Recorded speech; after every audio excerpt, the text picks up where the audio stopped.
now it disappeared. Thanks for joining us. Stand by. Talkline Network Radio, America's longest-running Jewish broadcast network, the voice of the Jewish community. Welcome to the podcast. You are now tuned in to this episode of our podcast. Today, we are going to interview some of the greatest and most influential minds in our field. And now, please welcome your host. You're listening to Talkline with Zev Brenner, America's premier Jewish broadcast on the air since 1981. And we're back. It's been a while since we last had our guest, but Phyllis Chesler, PhD, is the Emeritus Professor of Psychology at the University of New York. She's a best-selling author, 20 books she's written, a retired psychotherapist. She's lectured and organized political, legal, religious, and human rights campaigns in the United States, Canada, around the world. And we had her on when she wrote a book about living in Afghanistan. She grew up in an Orthodox background, and she's not afraid to speak up for Israel and for Jews. So welcome back. It's been a while, so thank you for joining us again. It's my pleasure to be with you, Zev, and with our community. Thank you. But what happened to all the feminists? I know you were considered radical. Well, let me start with the good news, because the statement that the Academic Engagement Network issued condemning the National Women's Studies Association for their silence and for their fanatic pro-Palestinianism. They have been completely Stalinized and Palestinianized. They don't care anymore about women. They care about killing Jews and liberating Palestine, Gaza, not from Hamas, but from Israel. So it's feminists who put together the statement: Miriam Ellman, Corinne Blackmer, Amy Ellman. I don't think they're related. And then I had to write something, because this was good news.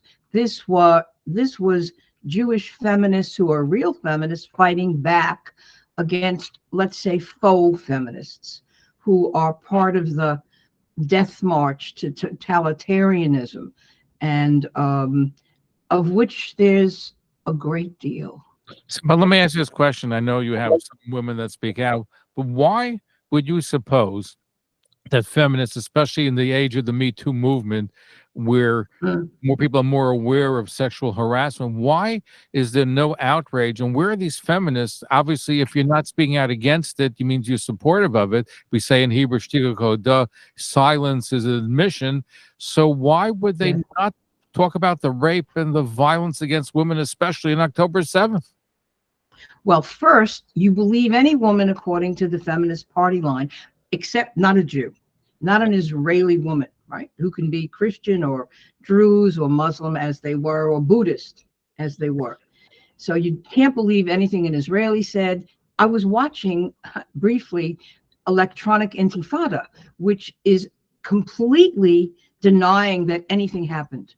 There were no atrocities. This is all fake footage, as if Israel needs fake footage. The demons videoed themselves as they were, with joy, committing acts that were so sadistic that even serial killers don't behave this way. Serial killers, which they too are. So why the feminist silence? They have been indoctrinated, just as all the generations of students have been, and the professors and the former professors have been, into believing that Israel is a Nazi nation state, that Israel is an apartheid nation state, not that Muslim countries are by definition fraught with Islamic gender and Islamic religious apartheid. That's a true statement. The false statement is Israel is the worst country on earth, and if only it could be destroyed, God forbid, then there'll be peace and joy everywhere, including under Hamas in Gaza. So the feminists have drunk the Kool-Aid, along with all public intellectuals, all academics, which is why Jewish students now are finally being heard, at least heard, about what's been happening. As you know, I've been tracking the campuses since the early 21st century. This is not new to me. This is just more in the open. But you have professors, the presidents of Harvard, Yale, Princeton, MIT, who read the New York Times as if it is their Bible. And as you know, the New York Times, they should be sued for incitement to genocide, because this is what they're about. It's not merely burying the news of the Holocaust. They are misinforming in a way that will lead to, God forbid, attacks on individual Jews, Jewish synagogues, Jewish communities. So the feminists are not unique. They're not, you would think, well, but we who have pioneered an understanding of rape and incest and woman battering, who have fought against prostitution and pornography, although not all of us have, you would think there would be an enormous sensitivity to this, and a horror and a gasp and an outcry. It took feminist groups more than 2 months, and only after the UN mission to, rather the Israel mission to the UN conducted a hearing. The UN didn't conduct it. UN Women didn't conduct it, to then begin. Dr. Phyllis Chesler is our guest. She's a feminist, and we are looking at feminism's response. Go ahead, Dr. Chesler. But let me ask you this question. I hear what you're saying. You're saying that because they identify with the Palestinians and believe that Israel's an occupying state and apartheid and the worse than the Nazis, et cetera, et cetera. But let's look at the raw facts, though. Supposedly, even when progressives, which most of these feminist groups are progressive, they were to engage in this kind of behavior, they would condemn it, right? So put politics aside. If women are being violated, no matter what the political beliefs are, shouldn't they, from their beliefs and the Me Too movement, say this is unacceptable, despite the fact we hate these people, but still domination was done to them? They should. And very recently, some signed on to a letter to that effect, with all Democratic Party operatives also signing on. And I signed, but it was very late in the day and very little. And I'm glad that it exists. But really, I don't see what's left of my generation of feminists or the coming generations daring. They don't have the courage to look at the truth and to stand for Israel and the Jews. Is it courage, or the fact that they're buying into the ideology Israel is racist and evil, so they don't want to do anything that's favorable to the Jews? It's also anti-Semitism at a great Well, listen, they did cry out, as did I, about the gang rapes in Sudan, the Janjaweed, and they did cry out about the genocide and the rapes in Rwanda, and those in Bosnia, and those in North Africa. So what's different? What's different in this instance? There's only one thing that's different. It's Israel, the Jewish state, the only Jewish state in the entire world, which they are both indoctrinated against, but also afraid, because then they'll lose their funding, their faculty positions, their friends, maybe even family members, because the feminism that I once knew is no more, and it has become thoroughly Stalinized and Palestinianized. And what I've said is, this is amazing. Concern for a country that does not exist, that has never historically existed, called Palestine, and no concern for the actual occupation of women's bodies in Gaza or on the Arab West Bank, in Shomron and Yehuda, where there's forced face veiling, child marriage, polygamy, and honor killing. And they are purposefully, some women have called me and in a whisper on the phone have said, "You're so brave." On the phone whispering. And others didn't respond to my outreach. Say something, do something. What's that phrase? If you see something, say something. Well, and may I have to say this? There was an instant belief that Judge Kavanaugh was terrible, the worst, and everybody believed it at the instant on the basis of one woman, who may be a very good woman, who testified about what happened when they were all 17 years old. And the absolute, it's not, Phyllis, The footage is not complete. We don't know if we can trust it.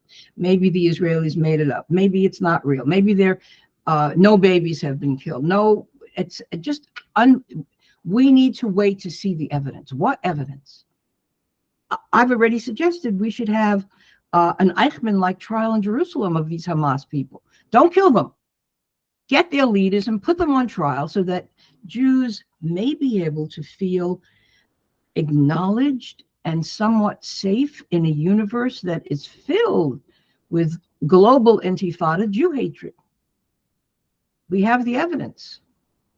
I don't think they want to see the evidence because you have the video. What more compelling is when you see the horrific video shot by Hamas themselves. They're not hiding it. They're proud of what they're doing. They're not saying we didn't do it. They're saying we did it. Here's the proof. So how much more can you be than that? A trial, I'm not sure if it's going to make any difference. Here you have the hard evidence, which they put out. Well, no, but if it's in a court of law and if it's public and if it's widely viewed, it might make some small difference. I mean, what would you suggest? Well, let me just tell our audience, Dr. Phyllis Chesler is our guest. She's a avowed feminist, over 20 books, proud Jew, supporter of Israel. Here's the thing, though. There are two different groups here. You have the group of the actual people who are Muslim and fundamentalists and support Hamas and Iran and Hezbollah and all the terrorist groups that exist out there. They're never going to change. Now, the truth is a lot of these people, and we've done some programming. In fact, there's a survey from a professor in California where he interviewed some of the people shouting, from Free Palestine, from the river to the sea. Yes, they don't know the history. Some of them thought Yasser Arafat was the first president of Israel. Can you believe that? That's what some of them thought. Yes, I read that. Yeah. Okay, yeah. But the point is, so maybe some of them you can get by education, but that's a massive education. But here's the problem, and you alluded to it before. This didn't just start now. This has been going on for decades in college campuses, especially, where they've been brainwashing and indoctrinating the kids. And who supported that? Saudi Arabia and Qatar, all these countries spend billions of dollars. Iran and Russia. And Russia and China, billions of dollars. So they are reaping the dividends of their investment over 40 years, could even be 50 years. You know better, right? I think the day after Israel won its war of self-defense in 1967, if not sooner, strategies were set in place. And I remember trying so hard to explain to Israelis in 1980 that the bloody beast was back and that we need to teach our people to address the charges in the language of liberation and oppression. There were no takers at the time. The Israeli government itself they just said, it took them until about 2012 to start putting camcorders on the commandos. Remember who dropped down on the Mavi Marmara of Assassins, that boat? And so therefore, Israel, for the first time, more or less, was able to 12 hours later rebut the narrative. We know that it's the first narrative out that gets circulated and repeated, even if it's exposed as a big lie. But there's another piece of good news. The good news is I also work with Muslim and Christian feminists and who are for Israel, who are strongly for Israel. I just did a program with 2 Muslim feminists and a Sikh fellow who went to Israel on an interfaith mission to stand with their Jewish sisters at this time. So I think that, yes, we have many enemies, but we may have allies. We have to keep that in mind. We have allies, but one of the things which we've reported upon, and it's not really spoken about very much in detail, is some of the best friends that Israel has in the United States evangelical Christian community. Yes. 100%. However, the younger Palestinian generation, according to, and I've spoken to pastors, and there's been articles written about it, they're pro-Palestinian.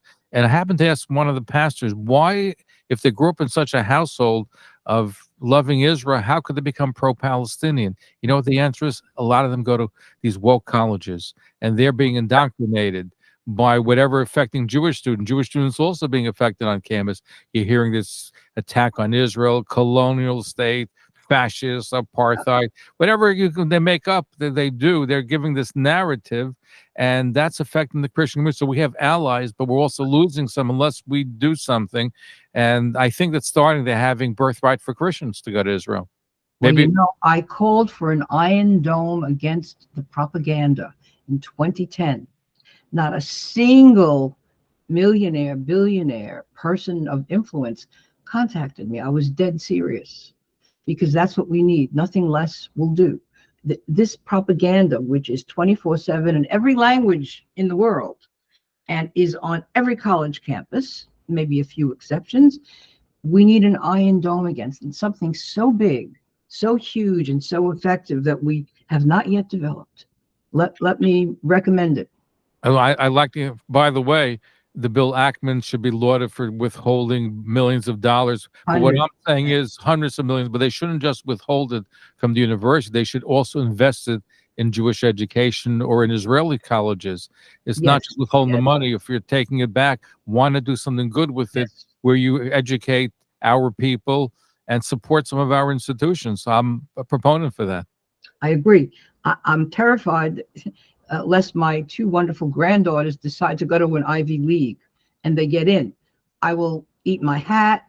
I will sit sackcloth on head, because this is a clear and present danger, and it's on the internet. That's where they live.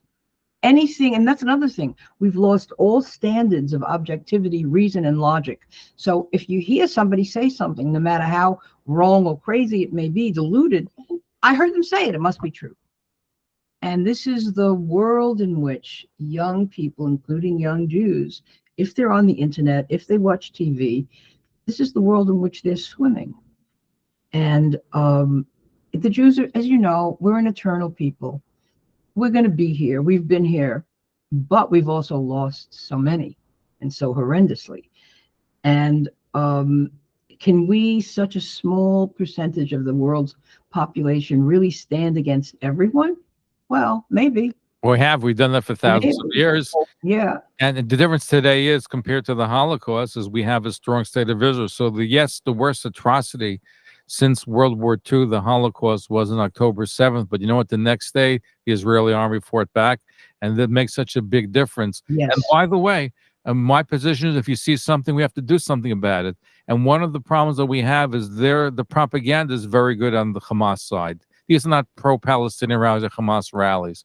But what has to be done, and listen, it's a fault that we have, is that a lot of the elected officials that support Israel, if you ask them how the mail and the email and the comments coming into their office, the phone calls are coming in anti-Israel, because we don't call enough and say, thank you, Senator, thank you, Congressman.